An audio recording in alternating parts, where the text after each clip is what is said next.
There was a time my brother and I, along with our families, were in our buses driving through what I believe was Arizona. And we decided we wanted some Chinese food, so we stopped at a Chinese restaurant. And as soon as we went in, the host seated us at a very nice table and brought us our setups and water for everyone. And then presented us with these menus. And we looked at the prices, and without saying anything, we began to snicker. Because we were not only amazed, we were also amused at the high prices. Now, you just got to understand, this is two brothers from Arkansas sitting there looking at a menu, and we're made to realize this ticket will cost more than we stand to make in some of our church meetings. You just have to have been there to appreciate it. We caught no one looking, and we got up and ran out of there.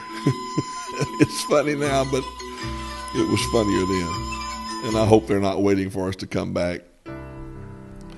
Several years ago, we became friends with a family out in California that how much the meal cost was the furthest thing from their mind. Many times we would go into a restaurant, and this family never ordered by the price of the plate. They ordered what they thought they wanted. Their little boy really had a real attitude. He absolutely refused to order from the child's menu, and his father obliged him. One day my friend told me, he said, "Arthur, when you're with me, don't concern yourself with how much it costs. Because when you're with me, I will always take care of the check." I thought, hello. Since then I tell you, we have eaten in some of the finest places in the country. The ones that amused me still the most were the ones that did not have the prices on the menus. Actually, you couldn't get in without a reservation. And the waiter or the waitresses comes to your table, and they are so polite, and they tell you the specialty of the day. No, I'm not talking about blue light special. I'm not talking about the economy package. I'm talking about if you have to know the price, you don't belong there to begin with. Not everyone understands what it means to ask for what you want instead of what you can afford. Is it possible that we may have missed it to some degree? For when Jesus said, "O ye of little faith," he had just spoken the most powerful words when he said, "No man can serve two masters, for either he will hate the one and love the other, or else he will hold to the one and despise the other." He says, you cannot serve God and mammon, or you cannot serve God and money.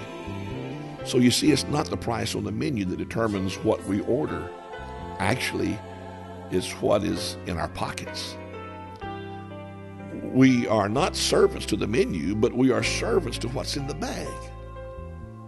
Now, mind you, we're not opening a high-dollar restaurant in Arkansas. It's just that is it time that we quit looking in our wallets for the will of God? There was a woman in the Bible who was dying from an issue of blood, and as long as she had money, she would spend it on trying to get well. Her issue of money followed her issue of blood.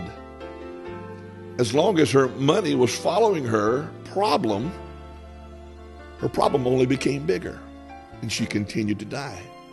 But when she ran out of what she had in her purse, she was forced to look elsewhere.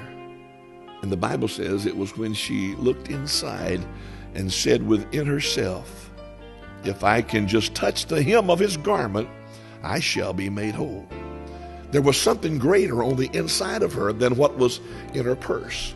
As long as she asked according to what was in the purse, she remained sick and became sicker by the day. But when she began asking according to her faith, she was made whole. She didn't become whole in that it took a long period of time, but she was made whole instantly. Even though she ran out of money, her faith took her from the poorhouse to the hem of the king's garment, where she was instantly healed.